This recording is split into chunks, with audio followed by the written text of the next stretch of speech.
Subscribe to Storylab for more stories. Now let's begin this one. Chapter 1. The Perfect Life. Hugo Pierce adjusted his tie in the bathroom mirror, studying the reflection of a man who had learned to hide in plain sight. At 42, he possessed the kind of calm confidence that came from surviving things most people only saw in nightmares. His dark hair showed distinguished streaks of silver, and his steel-gray eyes held depths that his wife Elena had never bothered to explore. "Honey, you're going to be late for the board meeting," Elena called from their bedroom, her voice carrying that familiar note of practiced concern. Hugo smiled at his reflection. After 10 years of marriage, Elena Osborne Pierce still believed she was married to a simple construction company owner.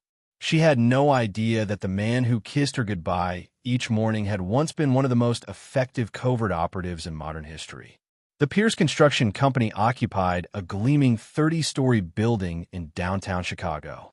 Hugo had built the business from nothing after retiring from his previous life, using skills that his competitors couldn't even comprehend. Strategic thinking, risk assessment, reading people, these weren't just business tools for Hugo. They were survival instincts honed through years of operations that officially never happened. Mr. Pierce, his assistant Rebecca Lamb, nodded as he entered the executive suite. "The quarterly reports are on your desk, and your 2 p.m. with the City Planning Committee has been moved to 3:30. Hugo nodded, settling into his chair with the fluid grace of someone who had spent years moving through shadows. The construction business had been more than just a cover. It had become his masterpiece. Pierce Construction didn't just build buildings. They built fortresses, safe houses, and structures that served purposes far beyond their apparent function. His phone buzzed with a text from Elena. "Don't forget we're having dinner with Daddy tonight. He's excited to see you." Hugo's jaw tightened almost imperceptibly. Samuel Connell, Elena's father, had always made him uncomfortable. The man claimed to own several import businesses, but Hugo's trained eye had cataloged details that painted a different picture. The expensive suits that couldn't quite hide old knife scars, the way conversations stopped when he entered rooms, the subtle deference of supposedly successful businessmen who were clearly subordinates. But Hugo had played the role of the oblivious son-in-law perfectly. He laughed at Samuel's jokes, accepted his patronizing advice about business, and never let on that he could read the man like an open book. It was a performance that had taken considerable restraint, especially during family gatherings when Samuel's associates would show up with poorly concealed weapons and the kind of nervous energy that comes from a life of violence. The afternoon meeting with the City Planning Committee went smoothly. Hugo's latest project, a seemingly unremarkable warehouse complex on the outskirts of the city, had been approved months ago, but today's discussion centered on some minor permit adjustments. What the committee didn't know was that this warehouse had been designed with specifications that would make a military engineer proud. As Hugo drove home to the Gold Coast mansion he shared with Elena, he reflected on the careful balance of his double life. The construction business provided the perfect cover for acquiring materials, equipment, and expertise that might otherwise raise questions. Over the years, he had built a network of contractors, suppliers, and specialists who knew how to be discreet and ask no questions. Elena was waiting in their marble-adorned foyer, looking stunning in a black dress that probably cost more than most people's monthly salary. Her blonde hair was perfectly styled, and her blue eyes sparkled with an affection that Hugo had long since learned to question. "How was your day, darling?" she asked, rising on her toes to kiss his cheek. "Productive," Hugo replied, studying her face with the kind of attention that had once been used to detect lies that could get him killed. "Yours?" "Oh, the usual. Lunch with the girls, some shopping." Elena's smile was perfect, practiced. "Daddy's so looking forward to tonight. He says he has some exciting business opportunities to discuss with you." Hugo nodded, keeping his expression neutral. Samuel Connell's business opportunities were always carefully disguised attempts to either compromise Hugo or draw him into the family's less legitimate enterprises. So far, Hugo had managed to deflect these overtures with a combination of apparent naivety and careful misdirection. As they prepared to leave for dinner, Hugo caught Elena's reflection in the hallway mirror. For just a moment, when she thought he wasn't looking, her expression shifted. The loving wife mask slipped, revealing something cold and calculating underneath. It was a look Hugo recognized from his past life, the expression of someone planning violence. Chapter 2. Ghosts and Foundations. Hugo Pierce hadn't always been a construction magnate. 15 years earlier, he had been something else entirely, something that didn't officially exist. Operation Nightfall had been his final mission, a deep-cover infiltration of an international arms trafficking network that had taken 3 years to complete. Hugo had become someone else so completely that he'd almost forgotten his real name. When it was over, when the network was destroyed and its leaders were either dead or in maximum security prisons, Hugo had been offered a choice: accept a promotion to a desk job or disappear forever. He chose to disappear. The government had been generous with their ghost. A new identity, enough money to start over, and most importantly, the promise that Hugo Pierce would never officially exist in any database that mattered. He was a man without a past, free to build whatever future he chose. Chicago had called to him for reasons he couldn't quite articulate. Maybe it was the city's reputation for reinvention, or maybe it was simply far enough from his old life to feel safe. He'd started Pierce Construction with a business plan that would have impressed his former handlers. Every aspect designed for flexibility, security, and the kind of operational capabilities that most businessmen never needed to consider. The warehouse project had begun as a simple commercial venture, but Hugo's instincts had demanded more. Working with a carefully selected team of contractors who specialized in unusual requirements, he had created something extraordinary. From the outside, it looked like a standard industrial complex. Inside, it was a marvel of defensive architecture and strategic design. Reinforced concrete walls that could stop armor-piercing rounds. Multiple escape routes that weren't visible on any official blueprint. A communications center that could tap into any system in the city. Most importantly, surveillance capabilities that would put government facilities to shame. Hugo had told himself it was just paranoia, old habits from a man who'd spent too many years watching his back. But deep down, he'd known he was preparing for something. Some instinct, honed by years of survival, had whispered that his peaceful new life wouldn't last forever. Meeting Elena had been the closest thing to an accident in Hugo's carefully controlled existence. She'd literally run into him outside a coffee shop, spilling her drink across his suit and apologizing with the kind of genuine embarrassment that couldn't be faked. Her beauty had been obvious, but it was her apparent vulnerability that had drawn him in. Elena Osborne had claimed to be a struggling artist trying to make it in the big city. She'd grown up poor, she said, raised by a single father who'd worked multiple jobs to give her a chance at a better life. Hugo's protective instincts, dormant since leaving his old profession, had awakened with startling intensity. Their courtship had been a whirlwind. Elena was everything Hugo thought he wanted: beautiful, talented, and seemingly innocent of the darkness that had defined his previous existence.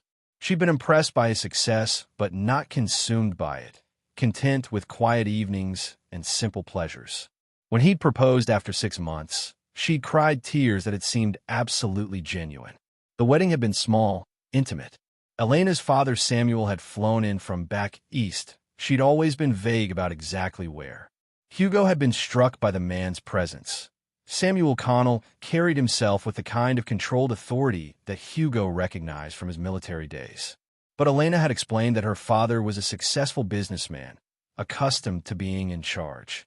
What had truly impressed Hugo was Samuel's apparent concern for his daughter's happiness.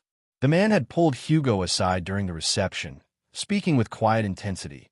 "Elena is everything to me, son. You hurt her, and I'll make sure you regret it. But you make her happy, and you'll have my support forever." It was the kind of protective father speech that should have been touching. Instead, something in Samuel's eyes had made Hugo's instincts prick with unease. But Elena had been radiant, and Hugo had dismissed his concerns as old paranoia dying hard. The first few years of marriage had been blissful. Elena had thrown herself into supporting Hugo's business, hosting dinner parties for clients, and charming everyone she met. She'd seemed genuinely proud of his success, never questioning his long hours or frequent travel. When Hugo had told her about purchasing the warehouse property, she'd been enthusiastically supportive. "It's so exciting, seeing you build something from nothing," she'd said, wrapping her arms around him from behind as he studied the architectural plans. "You're like a modern pioneer, creating something permanent in this world." Hugo had been touched by her words, never suspecting that Elena was cataloging every detail of his business operations for reasons that had nothing to do with wifely interest. Now, as Hugo reviewed the timeline in his mind, he could see the subtle changes that had occurred over the past year. Elena's questions about his work had become more specific. Her casual inquiries about his daily schedule had grown more frequent. Most tellingly, she'd begun asking about the warehouse project with an intensity that seemed disproportionate to her usual level of interest in construction details. Standing in their bedroom, adjusting his cufflinks for dinner with Samuel, Hugo allowed himself to acknowledge what he'd been trying to ignore for months. His wife was not who she claimed to be. The question now was whether Elena's deception was simply a matter of concealed family connections, or if it represented something far more dangerous. As they walked to the car, Hugo's trained eye swept their surroundings with automatic precision. The quiet Gold Coast street looked peaceful, but Hugo noticed things that others missed. The sedan parked 3 blocks away with 2 occupants who'd been there for the past hour. The way their neighbors' curtains moved as if someone was watching from behind them. The subtle scuff marks on their front gate that suggested someone had been examining the lock mechanism. Someone was watching him. The only question was whether it was protection or surveillance. Hugo opened the car door for Elena, noting how her eyes darted to the same sedan he'd cataloged. Whatever game was being played, his wife was clearly a willing participant. As they drove towards Samuel Connell's Gold Coast penthouse, Hugo began mentally preparing for what might be his most important performance yet. Chapter 3. The Mask Slips. Samuel Connell's penthouse occupied the top 2 floors of one of Chicago's most exclusive buildings. Hugo had visited many times over the years, but tonight felt different. As the elevator rose to the 52nd floor, he noticed Elena's barely concealed tension, the slight tightness around her eyes, the way her fingers drummed silently against her purse. "You seem nervous," Hugo observed quietly. Elena's smile was immediate and bright. "Do I? I suppose I'm just excited. Daddy's been working on something big lately. I think he wants to bring you in as a partner on some projects." The elevator doors opened to reveal Samuel's lavish foyer. At 71, Elena's father remained an imposing figure, tall, silver-haired, with the kind of presence that commanded attention. He embraced Hugo with apparent warmth, but Hugo felt the subtle evaluation in the older man's grip, the way Samuel's eyes searched his face. "Hugo, my boy, you look prosperous. Construction business treating you well?"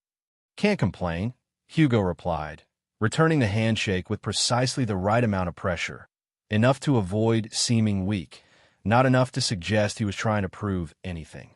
Dinner was an elegant affair served in Samuel's private dining room, which boasted floor-to-ceiling windows overlooking Lake Michigan. The conversation flowed smoothly over topics that seemed innocuous: Chicago politics, business trends, Elena's charity work. But Hugo's trained ear caught undercurrents that told a different story. Samuel's casual mentions of associates who'd had trouble with regulatory issues weren't random. His questions about Hugo's warehouse project were too specific, too focused on details that shouldn't matter to a casual observer. Most tellingly, Elena's responses were perfectly timed, as if she and her father had rehearsed this conversation. "You know, Hugo," Samuel said over dessert, "I've been thinking we should discuss some business opportunities. Real partnerships, not just family dinner conversations." Elena squeezed Hugo's hand encouragingly. "I told Daddy how brilliant you are with logistics and planning. He thinks you could be very valuable to his import operations." Hugo nodded thoughtfully, playing the role of the flattered son-in-law. "I appreciate the confidence, Samuel. What kind of operations are we talking about?" Samuel's smile was predatory. "Let's just say I deal in goods that require discretion, special handling, the kind of logistical challenges that a man with your skills might find profitable." It was an offer that any legitimate businessman would either politely decline or ask for more specific details about. Hugo did neither. Instead, he leaned forward with apparent interest, allowing greed to flicker across his expression. "Profitable how?" he asked. "Very," Samuel replied, "but it would require absolute trust, complete discretion, and a willingness to bend certain rules." Hugo pretended to consider this, letting silence stretch for several seconds. Elena watched him intently, her grip on his hand tightening almost imperceptibly. "I need to know more," Hugo finally said. "But I'm interested." Samuel's satisfaction was obvious. "Excellent. I'll have some associates reach out to you next week. We'll start small, see how things go." As the evening wound down, Elena excused herself to use the powder room. The moment she was gone, Samuel's demeanor shifted completely. The jovial father-in-law disappeared, replaced by something much more dangerous. "Hugo," Samuel said quietly, "I hope you understand what you're agreeing to. This isn't some side business you can walk away from if you get cold feet." Hugo met the older man's stare steadily.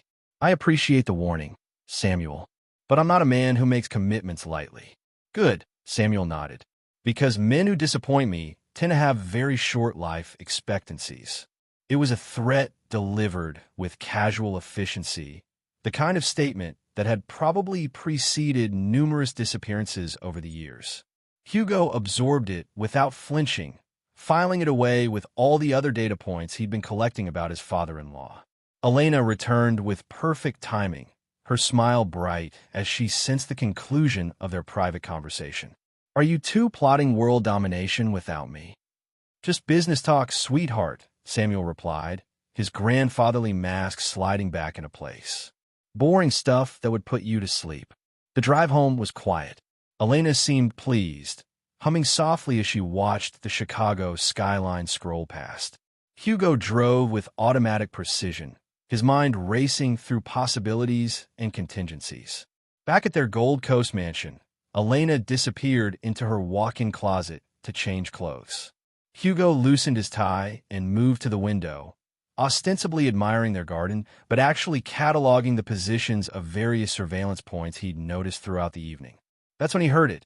Elena's voice, muffled but audible through the bathroom door. She was on the phone, and her tone was completely different from the loving wife who'd kissed him goodbye that morning. "I know, Daddy. You took the bait perfectly." "No, he doesn't suspect anything.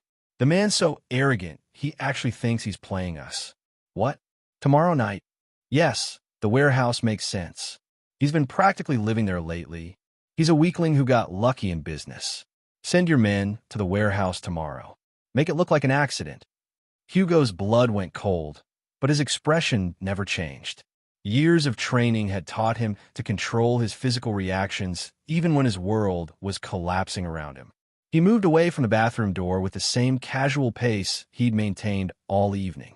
Elena emerged from the bathroom in silk pajamas, her expression carefully arranged into loving concern. "You seem tired, darling." "Long day. Just thinking about your father's offer," Hugo replied, his voice betraying nothing of what he'd just learned. "It's a big decision." Elena moved to him, wrapping her arms around his waist with practiced affection. "I know Daddy can seem intimidating, but he really does care about our future. This could be the opportunity of a lifetime." Hugo kissed the top of her head, marveling at her performance. 10 years of marriage, and he'd never suspected that the woman in his arms was not only capable of planning his murder, but was actively looking forward to it. "You're right," he said softly. "It could change everything." As Elena drifted off to sleep beside him, Hugo stared at the ceiling and began to plan. The warehouse that Elena thought would be his tomb had been designed for exactly this kind of situation.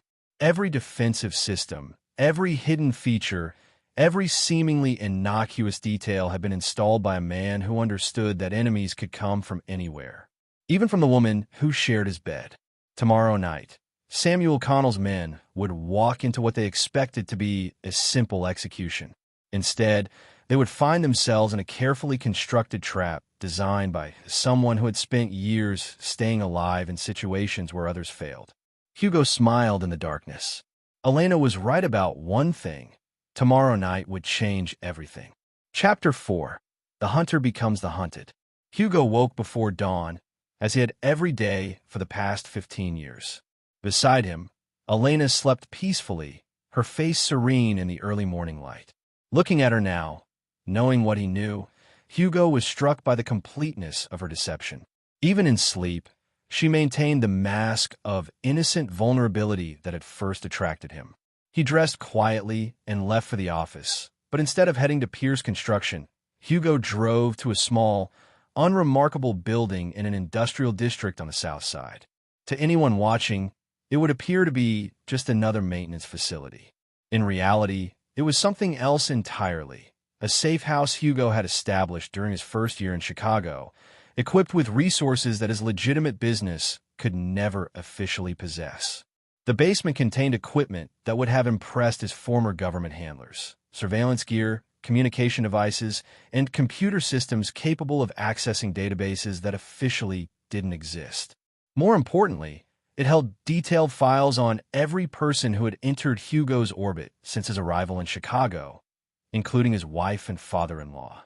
Hugo's investigation into Samuel Connell had begun 3 years ago, triggered by inconsistencies in Elena's stories about her childhood. What he discovered had been both impressive and terrifying. Samuel Connell wasn't just a criminal. He was the head of one of the Midwest's most sophisticated organized crime syndicates. The Connell family had built their empire on a foundation of violence and intimidation, but Samuel had evolved the operation far beyond traditional organized crime. They specialized in high-level import-export operations that served as fronts for everything from weapons trafficking to human smuggling. Their legitimate businesses provided perfect cover for money laundering on an international scale. Most disturbing of all, Hugo had learned that Elena wasn't Samuel's daughter by birth. She was an adopted asset, recruited as a teenager and trained specifically for long-term infiltration operations. Elena Osborne was a completely fabricated identity, designed to snare wealthy marks who could be useful to the Connell organization. Hugo had been her longest assignment, 10 years of patient cultivation, waiting for the right moment to either recruit him or eliminate him. Last night's dinner had apparently been the decision point, and Hugo's apparent eagerness to join Samuel's operation had sealed his fate. He was too dangerous to recruit, which meant he had to die. The irony was exquisite. Elena and Samuel believed they were dealing with a soft businessman who'd gotten lucky in construction. They had no idea they were planning to murder one of the most lethal individuals ever trained by the U.S. government. Hugo spent the morning reviewing surveillance footage from cameras he'd discreetly installed around a warehouse complex months ago. Samuel's reconnaissance had been thorough, but predictable.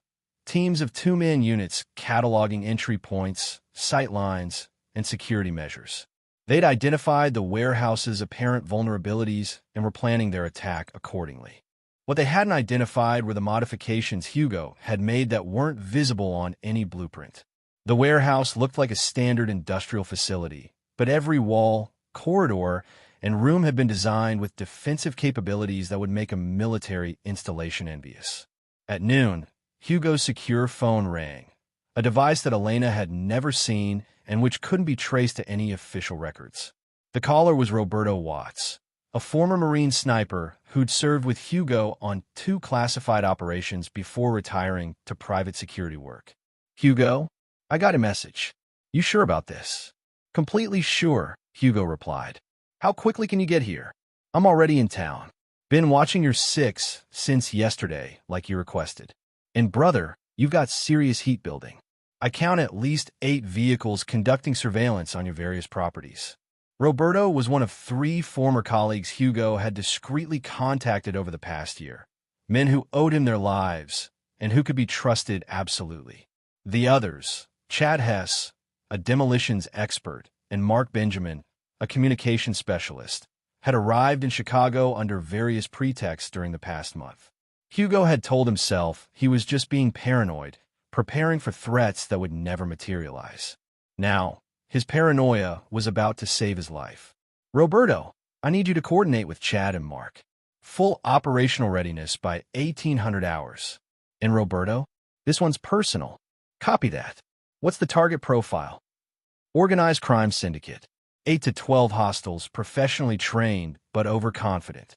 They're expecting to eliminate a soft civilian target. Roberto's laugh was grim. They have no idea what they're walking into, do they? None whatsoever. Hugo spent the afternoon at his legitimate office, maintaining his normal routine while secretly coordinating with his team. Rebecca Lamb had worked for him for 5 years and had proven herself utterly reliable. But Hugo had never told her about his past or his preparations for situations like this. As far as she knew, her boss was simply a successful businessman with unusually good instincts about people.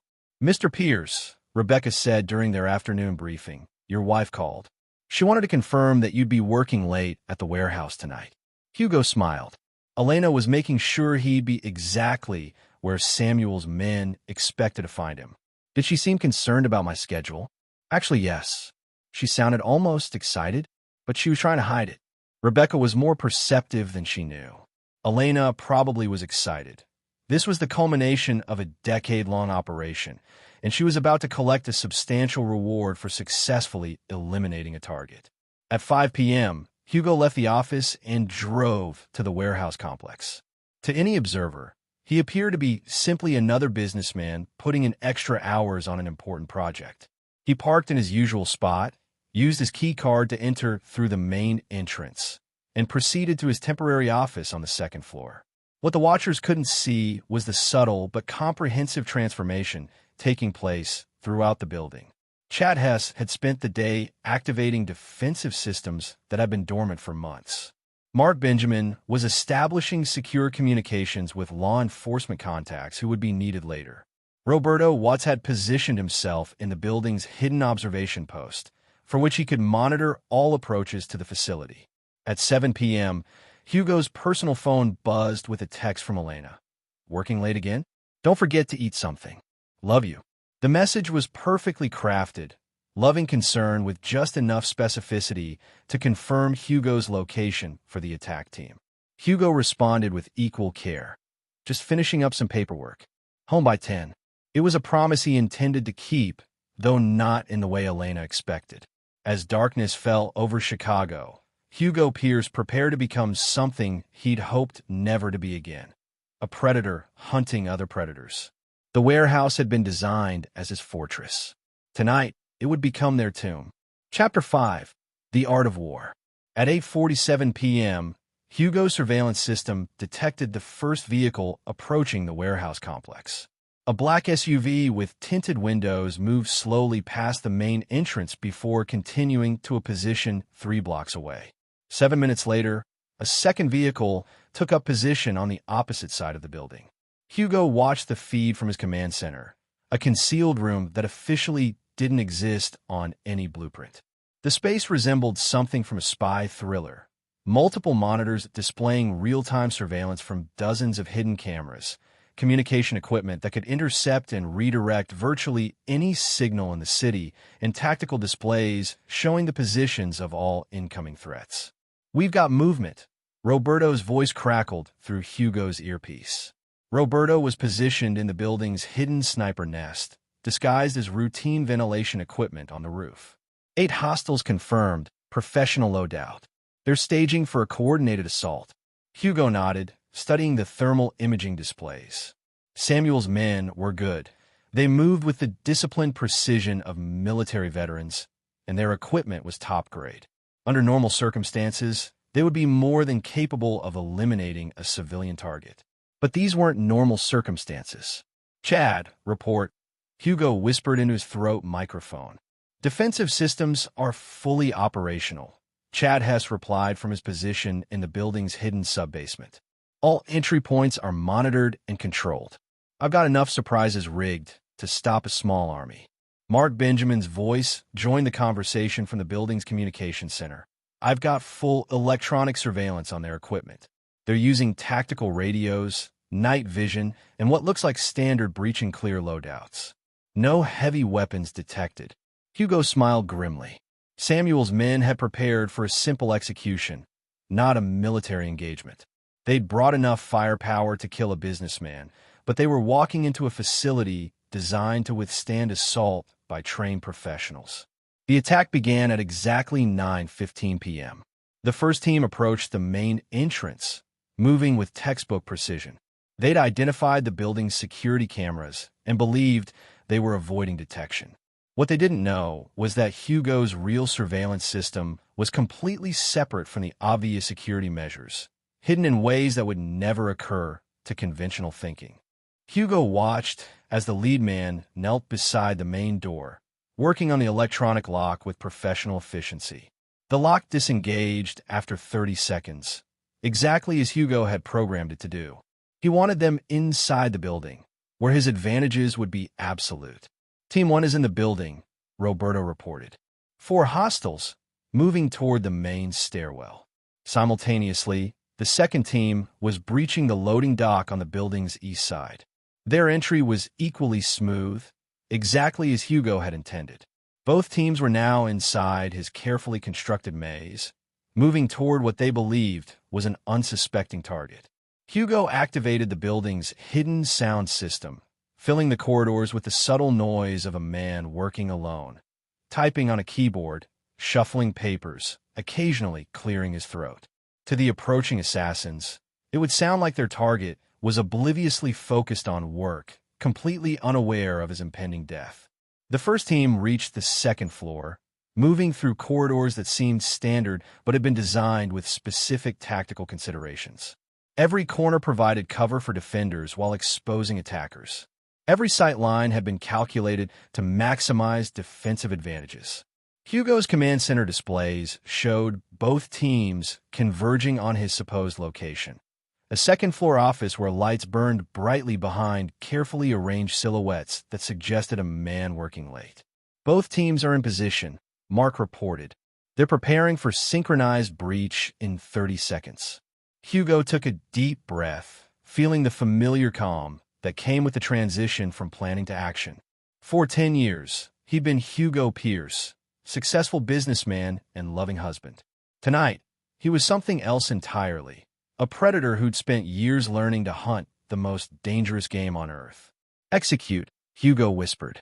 The building's lights went out instantly, plunging both assault teams into complete darkness. Emergency lighting flickered on after 3 seconds, casting everything in an eerie red glow that destroyed night vision adaptation while providing just enough illumination for Hugo's thermal imaging systems. Simultaneously, electromagnetic pulse devices hidden throughout the building activated, frying the attacker's electronic equipment. Night vision goggles, tactical radios, and electronic weapon sights became useless in an instant. What the hell? The voice cut off abruptly as the building's acoustic warfare system activated. Speakers hidden in the walls began broadcasting a carefully modulated sound frequency that caused disorientation and nausea in anyone not wearing the specially designed ear protection that Hugo and his team had prepared. The first team, caught in the middle of their breach attempt, found themselves stumbling in near darkness while waves of vertigo made coordinated movement impossible. The second team, approaching from the loading dock, fared no better. They were trapped in a corridor that Hugo had designed specifically to channel attackers into a kill zone. Roberto, you have targets, Hugo said calmly. Confirmed. Engaging. The sniper's first shot took down Team 1's leader with professional precision.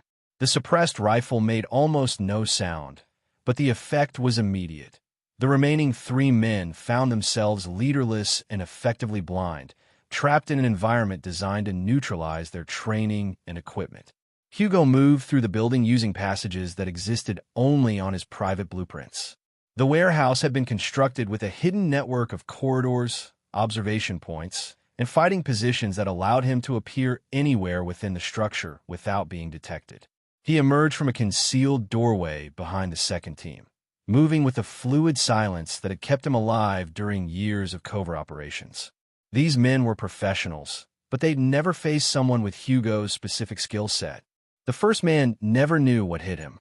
Hugo's knife found the gap between helmet and body armor with surgical precision, and the man dropped without a sound. The second assassin turned at his partner's sudden collapse, only to find Hugo already inside his defensive perimeter. The fight lasted less than 10 seconds. Hugo had been trained by the best killers in the world, and he'd learned his lessons well.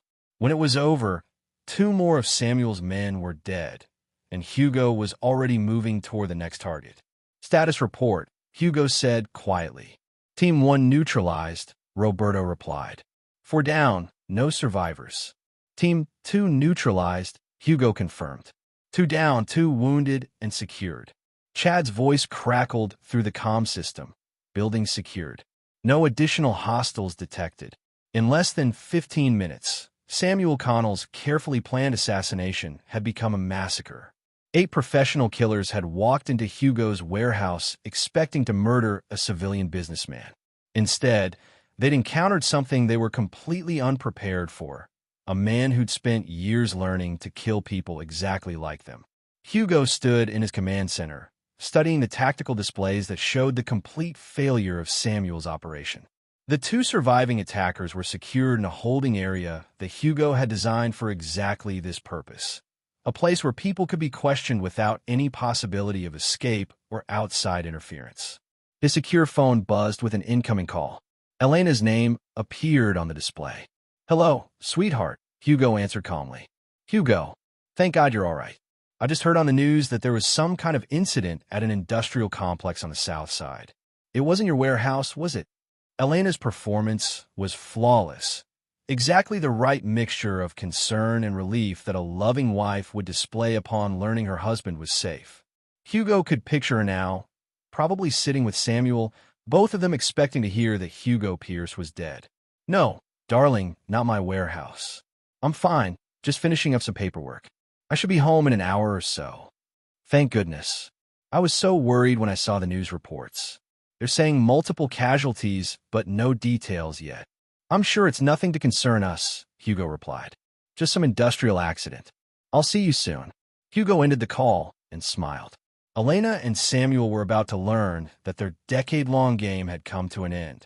But first, Hugo had some questions that needed answers, and 2 survivors who were going to provide them whether they wanted to or not. Chapter 6: Extraction and Revelation. The interrogation room in Hugo's warehouse had been designed with the clinical efficiency of a medical facility combined with the psychological impact of a medieval dungeon. Soundproof walls, controlled lighting, and restraint systems that made escape impossible. It was a place where truth could be extracted from even the most reluctant subjects. The first survivor, a man in his 30s with the build and bearing of an ex-military operative, had regained consciousness 20 minutes after the failed assault. Hugo studied him through one-way glass, noting details that told a professional story. Military tattoos, scar patterns consistent with overseas deployment, the kind of physical conditioning that came from years of serious training. "Name's Jesse Gregory," Mark Benjamin reported, reading from a tablet connected to facial recognition software. "Former Army Rangers, 3 tours in Afghanistan, honorable discharge 5 years ago. Since then, he's been working private security for various clients. All of them connected to Samuel Connell?" Hugo asked. "Looks like it. Financial records show regular payments from shell companies that trace back to Connell Enterprises." Hugo nodded. Samuel had been recruiting military veterans, offering them good pay for work that probably seemed routine until tonight. Jesse Gregory had likely believed he was participating in some kind of corporate security operation, not a planned murder. Hugo entered the interrogation room wearing a simple black suit and carrying a manila folder. To Jesse's eyes, he would appear to be exactly what Elena believed him to be: a successful businessman who'd somehow found himself in an impossible situation. "Mr. Gregory," Hugo said pleasantly, settling into a chair across from the restrained man, "I apologize for the circumstances, but I need to ask you some questions." Jesse's response was exactly what Hugo expected from a professional: name, rank, and serial number. The man had been trained to resist interrogation, and he was following his training. Hugo smiled and opened the manila folder, revealing photographs that made Jesse's face go pale. Pictures of his apartment, his girlfriend, his elderly parents in their retirement community in Florida. Most damning of all, financial records showing exactly how much Samuel Connell had been paying him over the past 18 months. "I'm not here to hurt you, Jesse," Hugo said quietly. "I'm here to offer you a choice. You can continue working for a man who sent you into a death trap without warning you what you were really facing, or you can help me ensure that Samuel Connell never puts another soldier in harm's way." Jesse's military bearing cracked slightly. "You're not just some construction guy, are you?" "No," Hugo replied simply. "I'm not." The conversation that followed was professional and efficient. Jesse Gregory was a good soldier who'd been lied to and manipulated by people he trusted. Hugo had encountered dozens of men like Jesse during his covert years, veterans struggling to find purpose in civilian life, willing to take questionable jobs because they needed to support families and didn't know where else to turn. By the time Hugo finished explaining the real nature of Samuel Connell's operation, Jesse was ready to cooperate fully. "Jesus Christ," Jesse muttered, staring at evidence of human trafficking operations, weapons smuggling, and multiple murders. "I thought we were just doing corporate security work. Connell said you were embezzling from his daughter, that we were just supposed to scare you. And the other man with you tonight? Same story. We were all told you were some white-collar criminal who needed to be taught a lesson. Nobody said anything about killing you." Hugo believed him. Samuel was too smart to recruit soldiers by advertising murder contracts. He would have spun a story that made his targets seem deserving of whatever fate awaited them. The second survivor, a younger man named Kyle Dodson, provided similar information. Both men had been deceived about the true nature of their mission, and both were horrified to learn they'd been working for one of the Midwest's most ruthless criminal organizations. Hugo made them both an offer: disappear forever with enough money to start new lives, or stay and help him bring down Samuel Connell's entire operation. Both men chose to stay. At 11:30 p.m., Hugo finally left the warehouse and drove home to his Gold Coast mansion. He'd spent the past hour coordinating with Roberto, Chad, and Mark to ensure that all evidence of the evening's events was properly cleaned up. By morning, it would appear that 8 men had simply vanished without a trace. A mystery that would never be solved because there would be no bodies to find and no witnesses to question. Elena was waiting in their living room, wearing a silk nightgown and holding a glass of wine. Her relief upon seeing him alive was perfectly performed, though Hugo could now detect the microscopic tells that revealed her true emotions. The slight tension around her eyes, the barely perceptible tightness in her voice, the way her hands trembled almost imperceptibly as she embraced him. "I was so worried," she whispered against his chest. "When you didn't come home by 10, I started imagining all sorts of terrible things." "Just took longer than expected," Hugo replied, stroking her hair with apparent affection. "You know how these big projects can be." They went to bed together, Elena curling against him with the practiced intimacy of 10 years of marriage. Hugo lay awake listening to her breathing, marveling at her self-control. Her father's carefully planned operation had failed catastrophically. 8 men were dead, and she had no way of knowing what had gone wrong. Yet she maintained her loving wife performance with Oscar-worthy skill. But Hugo could feel the tension in her body, the way she never quite relaxed in his sleep.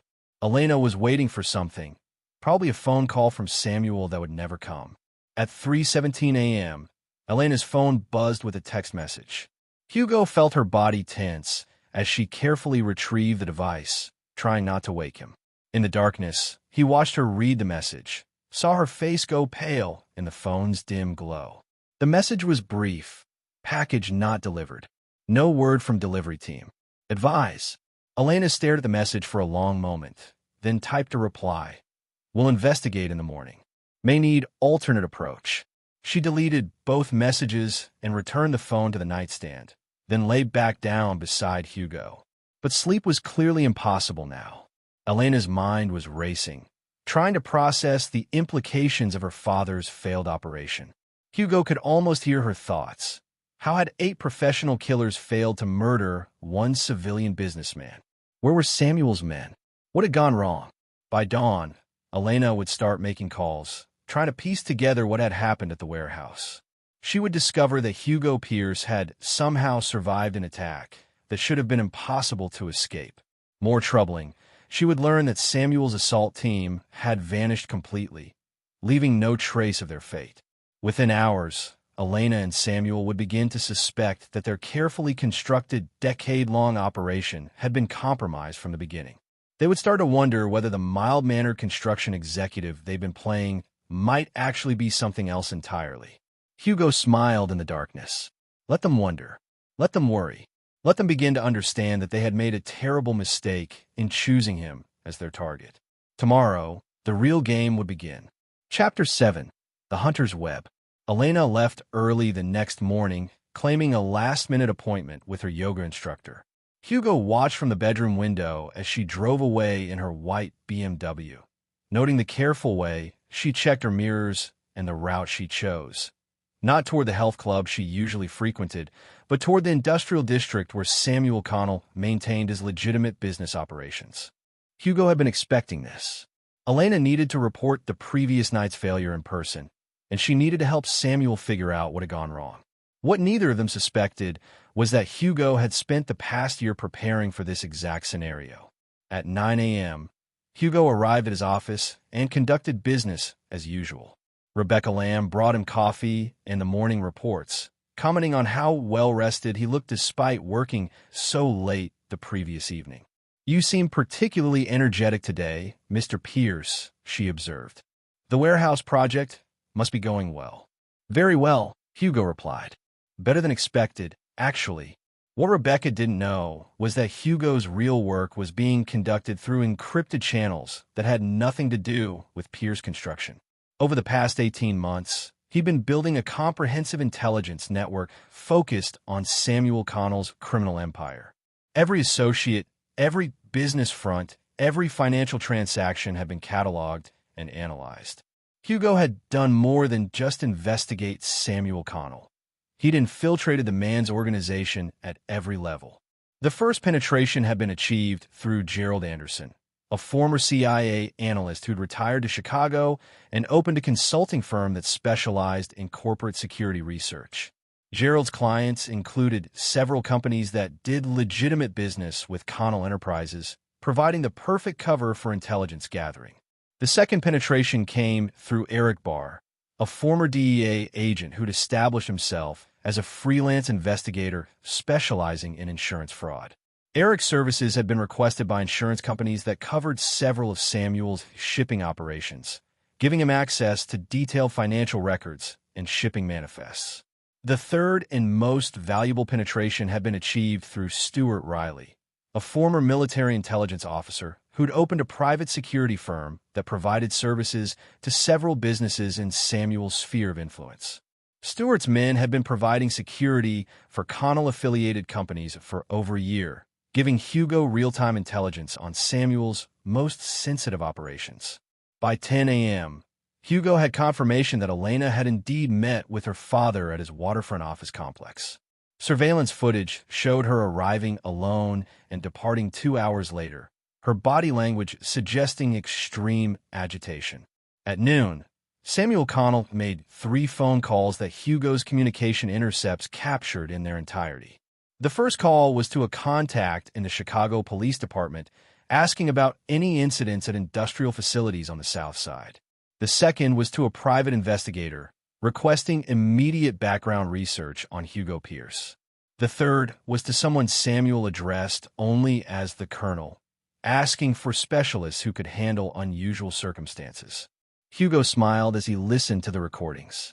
Samuel was beginning to understand that he was dealing with something outside his experience, and he was calling in heavier resources.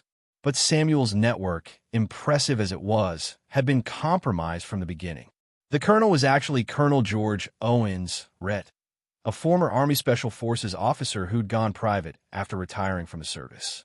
What Samuel didn't know was that Colonel Owens owed Hugo Pierce a debt that could never be repaid. Hugo had saved Owens' life during a classified operation in Syria 8 years earlier.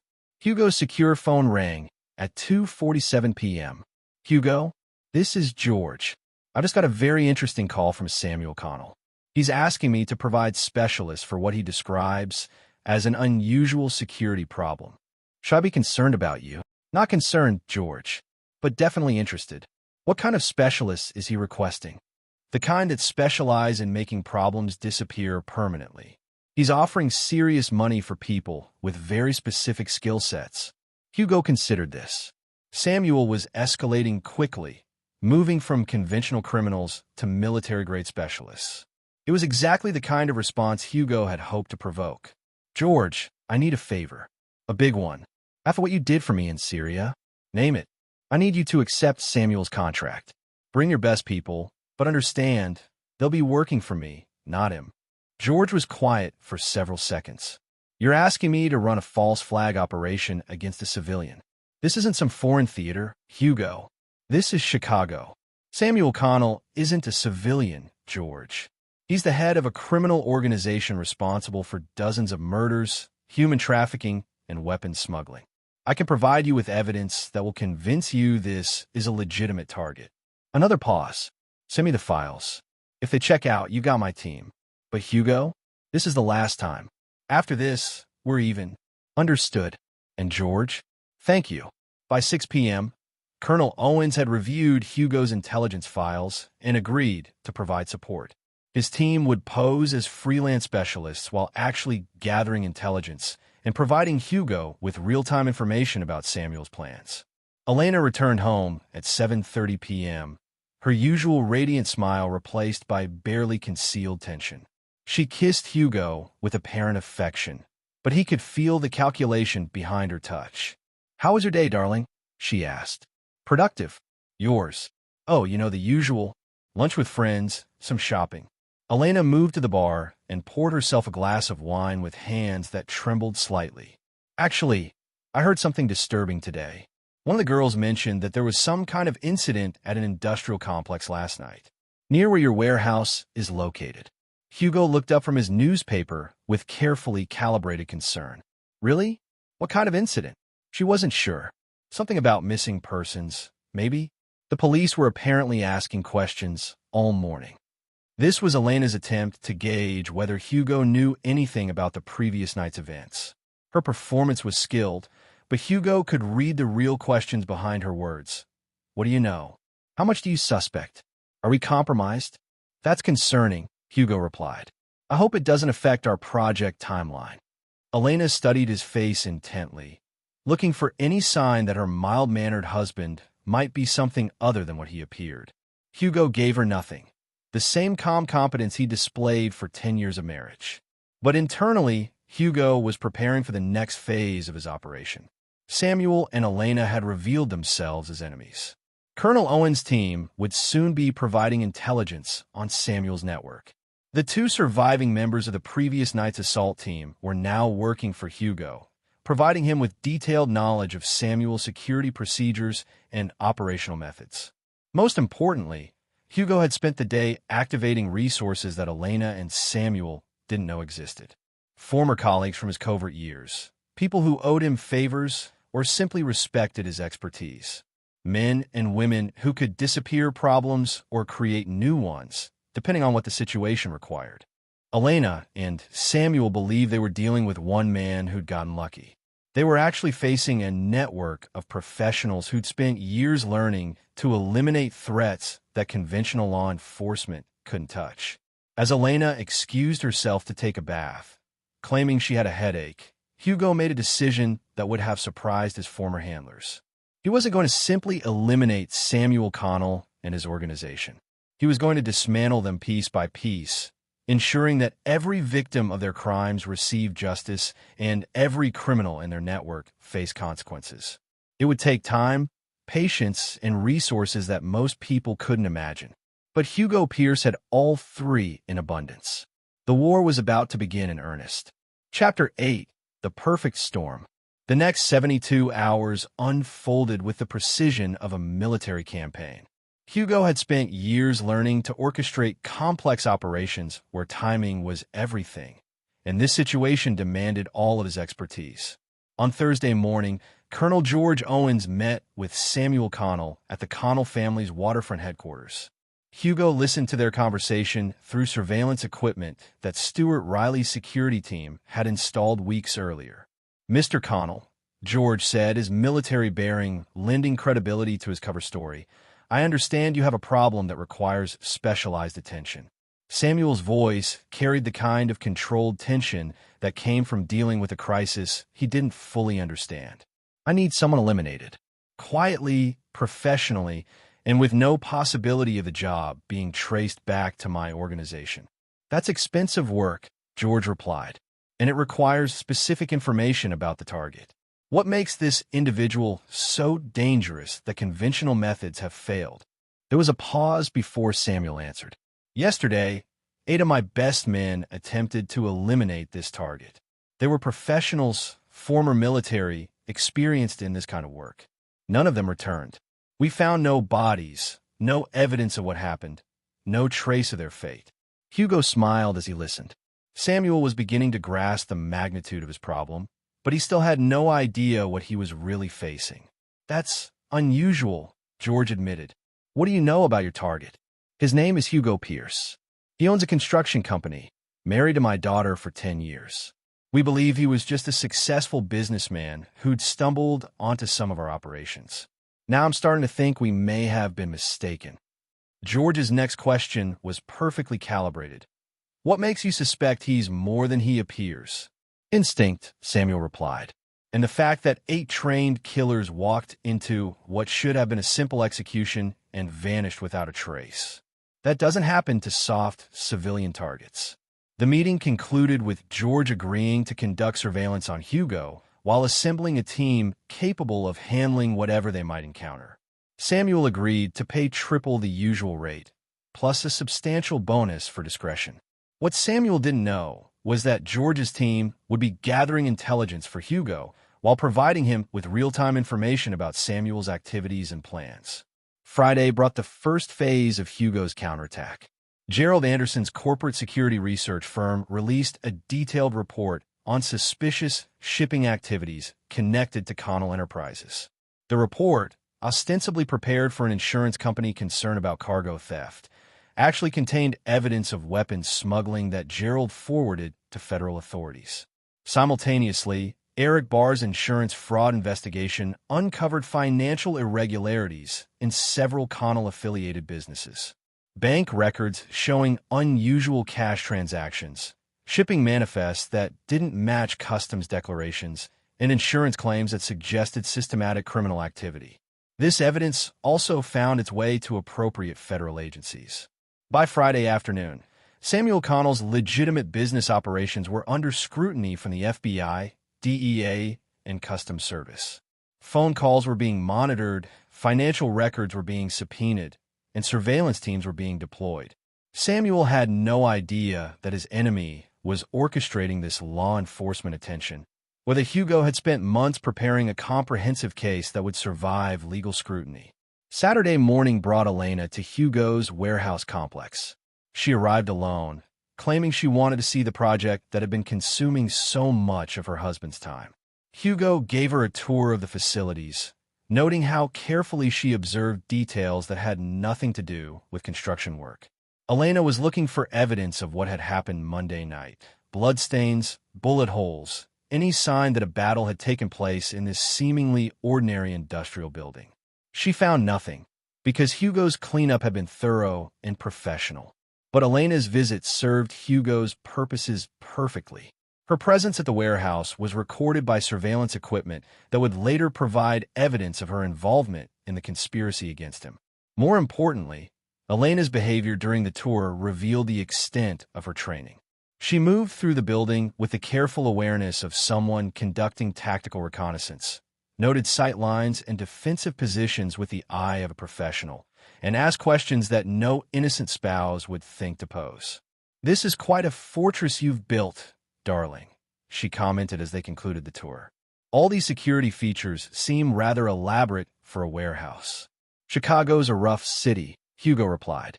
"Better to be prepared than sorry." Elena smiled, but Hugo could see the calculation behind her eyes. She was beginning to suspect that her husband's warehouse was more than it appeared, but she couldn't figure out how a civilian businessman would know to design such sophisticated defensive measures. That evening, Elena made a series of phone calls that Hugo's communication intercepts captured in their entirety. The first call was to Samuel. "Daddy, I toured Hugo's warehouse today. The place is built like a fortress. Military-grade security, defensive positions, things that don't make sense for a normal business operation. Samuel's response revealed his growing concern. That confirms what I've been thinking. Your husband isn't what he appears to be. What do you want me to do? Nothing yet. I've got serious professionals working on this now. Former special forces, the kind of people who can handle unusual circumstances. We'll know more soon. The second call was to someone Elena addressed only as handler, a conversation that made Hugo's blood run cold. The target is proving more complex than anticipated, Elena reported. His operational security suggests professional training. Request guidance on contingency protocols. The voice that answered was electronically distorted, but the words were clear. Maintain cover at all costs.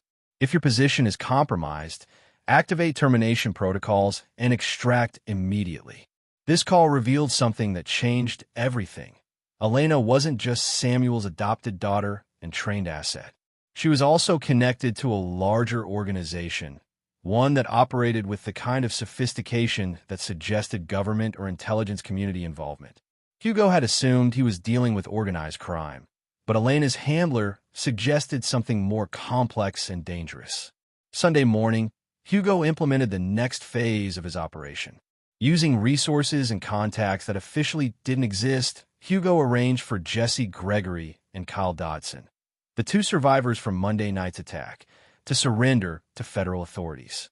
Their testimony, combined with the evidence that Hugo's network had been gathering, painted a comprehensive picture of Samuel Connell's criminal empire. More importantly, both men testified that they'd been recruited for what they were told was a corporate security operation, only to discover they were actually participating in attempted murder. Their testimony provided federal prosecutors with evidence of conspiracy, racketeering, and multiple felonies. By Sunday evening, Samuel Connell was facing federal indictments on charges that would put him in prison for the rest of his life. But Hugo wasn't finished. Elena's connection to unknown handlers meant that eliminating Samuel wouldn't end the threat. Hugo needed to identify and neutralize everyone who posed a danger to his continued existence. Monday morning brought the final revelation. Colonel George Owens reported that his surveillance of Hugo had uncovered something extraordinary. Your target isn't just professionally trained, Hugo. He's conducting counter-surveillance operations that would impress military intelligence specialists. Whoever this guy is, he's not a civilian. Samuel's response was immediate. Find out everything you can about Hugo Pierce. Real background, not the fabricated identity we've been looking at. I need to know what we're really dealing with. George's investigation, actually coordinated with Hugo, revealed carefully crafted intelligence suggesting that Hugo Pierce might be a former government operative living under deep cover. The revelation terrified Samuel, who suddenly understood that he'd been targeting someone with the skills and resources to destroy his entire organization. But the revelation also activated Elena's termination protocols. That evening, as Hugo returned home from his office, he found Elena packing his suitcase with methodical efficiency. Going somewhere, darling? He asked calmly. Elena's mask finally slipped completely. The loving wife disappeared, replaced by the cold professional she'd always been underneath. It's over, Hugo, she said without looking at him. Whatever game you've been playing, whatever you really are, it ends now. Hugo sat down in their bedroom chair, completely relaxed. Actually, Elena, it's just beginning. She turned to face him, and Hugo saw something in her eyes that he recognized from his covert years. The look of a predator who'd suddenly realized she was the prey. You've known, she said. It wasn't a question. For quite some time, Hugo confirmed. The question now is whether you want to disappear quietly or whether you'd prefer to explain your decade-long operation to the federal agents who are currently surrounding this house. Elena's hand moved toward her purse, where Hugo knew she kept a weapon. She was fast, professionally trained, and desperate. But Hugo was faster. Chapter 9, Endgame. The confrontation in Hugo's bedroom lasted exactly 11 seconds. Elena's hand had barely touched her purse when Hugo moved with the fluid precision of someone who'd spent years training for moments exactly like this. Her weapon, a compact 9mm pistol that she'd concealed with characteristic thoroughness, never cleared the purse. When it was over, Elena sat on the floor with her hands zip-tied behind her back, staring at her husband with a mixture of rage and grudging professional respect. "Whoever you really are," she said quietly, "you're very good at this." Hugo retrieved Elena's weapon and checked it with automatic efficiency. "I had excellent teachers. CIA, military special operations, private contractors. Does it matter now?" Elena studied his face with the careful attention of someone who'd spent years reading people for a living. "It matters because I need to know whether my handlers are going to consider you worth eliminating or whether they'll write this operation off as acceptable losses." Hugo smiled. "Your handlers have bigger problems to worry about than me." As if summoned by his words, the sound of vehicles arriving filled the quiet Gold Coast street. Elena's expression went from controlled resignation to genuine fear. "You call the FBI?" she said. "Among others," Hugo confirmed.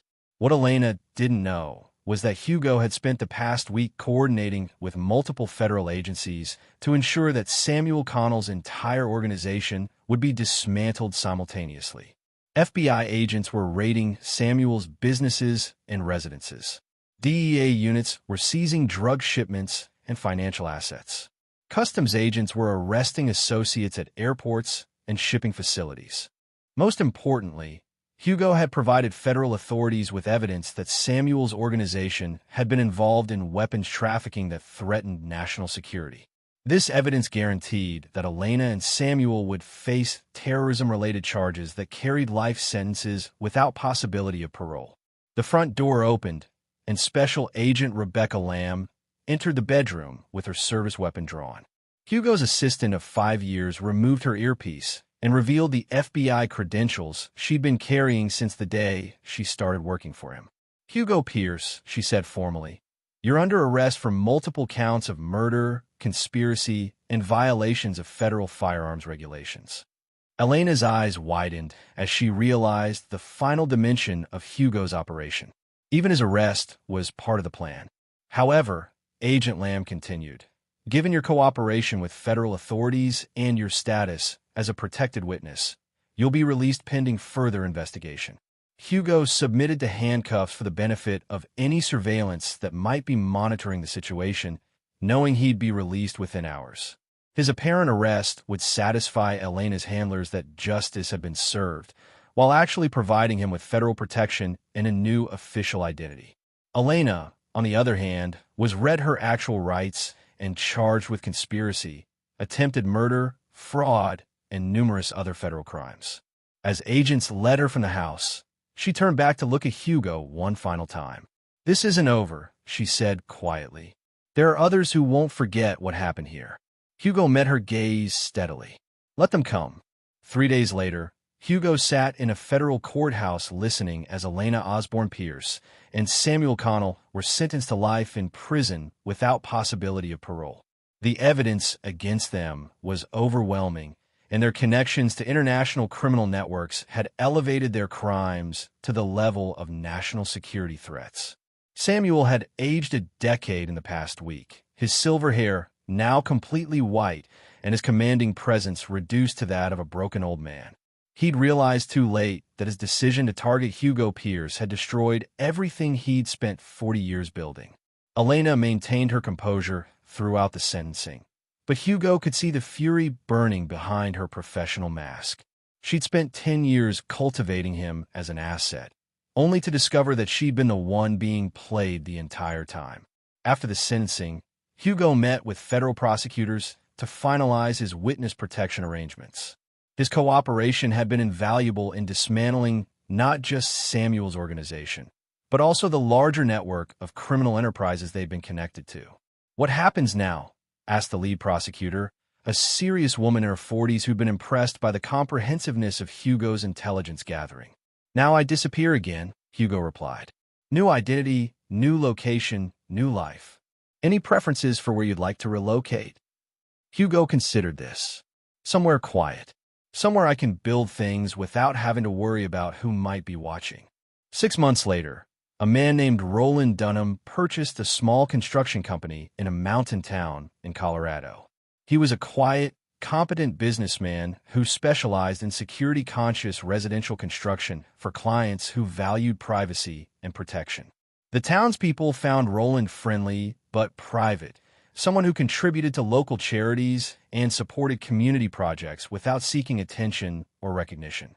He dated occasionally, but never seemed serious about anyone, claiming that his last relationship had ended badly and he wasn't ready to trust someone new. What the townspeople didn't know was that Roland's modest house on the outskirts of town contained security features that would have impressed military installations, or that he maintained contact with a network of former colleagues who could provide assistance if his new peaceful existence was ever threatened. Sometimes, late at night when he couldn't sleep, Roland would think about Elena and Samuel, spending their remaining years in maximum security federal prisons. He'd wonder if Elena's mysterious handlers would ever attempt revenge, or if the destruction of Samuel's organization had sent a clear enough message to discourage further interest in his activities. But mostly, Roland Dunham focused on building his new life, one day at a time, always prepared for threats that might never come. After all, he'd learned from the best teachers that the price of peace was eternal vigilance. And if anyone ever made the mistake of threatening his quiet mountain existence, they would discover that Roland Dunham possessed skills that no small-town construction contractor should ever need. The warehouse in Chicago had been demolished, its secrets buried with the concrete that filled its foundations. But Roland carried its lessons with him, that trust must be earned, that enemies could wear the faces of loved ones, and that sometimes the only way to find peace was to be prepared for war. In the mountains of Colorado, surrounded by peaks that had stood unchanged for millennia, Roland Dunham built his fortress and waited to see if the world would leave him alone. So far it had, but he remained ready for the day it might not. This is where our story comes to an end. Share your thoughts in the comments section. Thanks for your precious time. If you enjoyed this story, then please make sure you subscribe to this channel. That would help me a lot. Click on the video you see on the screen, and I will see you there.